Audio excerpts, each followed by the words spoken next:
Ìpinnu láti gba àwọn akẹ́kọ̀ọ́ níyànjú àti ríró àwọn tí kò rí ọwọ́ họrí láwùjọ lágbára ni wọ́n ti mú jáde kedere. Eléyìí ni ó jẹ jáde níbi ètò pínpín àwọn ohun ìkọ̀wé àti ẹ̀kọ́ ọ̀fẹ́ pẹ̀lú ètò ìrónilágbára tí àwọn ìgbìmọ̀ mọ́sálásí Arárọ̀mí Ọ̀ṣìmọ̀rẹ̀ nílùú Ìjẹ̀bú-Òde ìyẹn nípínlẹ̀ Ògùn ṣagbátẹrù rẹ̀. Akọ̀ròyìn wa Fatima Azam bá wọn péjú pésẹ̀ síbi ètò náà ó sì jábọ̀ ìròyìn. Ẹgbẹ́ àtúpalẹ̀ ìròyìn náà látẹnu Michael Kadri. Inú gbọ̀ngàn mọ́ṣáláṣí Arárọ̀mí ni ó kún fún ayọ̀ àti ìdùnnú gẹ́gẹ́ bí wọ́n ṣe ń yọ ayọ̀ ẹlẹ́ẹ̀keje ètò ẹ̀kọ́ ọ̀fẹ́ àti ètò ìrónilágbára. Ètò náà ṣàkójọpọ̀ àwọn ìmáàmù tó fi mọ́ Chief Nobel Imam ti ilẹ̀ Ìjẹ̀bú, Sheikh Nurain Ọlákéwú àti àwọn àáfà lóríṣiríṣi. Àwọn tí wọ́n jẹ àǹfààní ètò ìrónilágbára náà ni àwọn tí wọ́n ní oríṣiríṣi ìpìlẹ̀ bíi àgbàlagbà, ọ̀dọ́ àti àwọn aláìlera ni wọ́n kó ara wọn jọ pọ̀ sí inú gbọ̀ngàn mọ́ṣáláṣí Arárọ̀mí Ọ̀ṣìmọ̀rẹ̀ Ìjẹ̀bú-Òde ní ìpínlẹ̀ Ògùn. Ètò náà ṣàkójọpọ̀ pínpín oríṣiríṣi ohun jíjẹ àti owó. Nobel Imam ti ilẹ̀ Ìjẹ̀bú, Sheikh Nurain Ọlákéwú nínú ọ̀rọ̀ rẹ̀ ó gbóríyìn fún ipa takuntakun ẹni tí ó ṣagbátẹrù ètò náà. Ó sì tún tẹnumọ́ pàtàkì pípín ètò ẹ̀kọ́ ọ̀fẹ́ fún àwọn akẹ́kọ̀ọ́ àti ètò ìrónilágbára fún àwọn tí kò rí ọwọ́ họrí ní àwùjọ. Alhaji Abiodun Muftau, alága ètò náà, gbóríyìn fún ẹni tí ó ṣagbátẹrù ètò náà fún àwọn ènìyàn láwùjọ.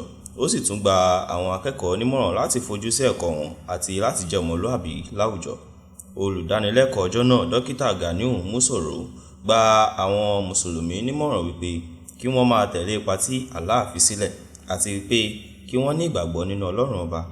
Mo kí gbogbo yín fún iṣẹ́ tẹ́ ń ṣe, iṣẹ́ ribiribi tẹ́ ń ṣe.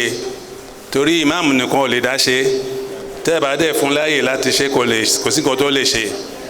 Pé mọ́ṣáláṣí yìí náà wá assist àwọn ọmọ iléèwé, inú mi dùn sí gan-an. Nǹkan kan ló kó wa jọ, òun náà ni ìgbàgbọ́ nínú Ọlọ́run Ọba Allah. So kí ló gbé wa dé gbogbo ìbàjẹ́ tó ń ṣẹlẹ̀ láwùjọ lénìí? Kí ni àìnígbàgbọ́ nínú Ọlọ́run Ọba?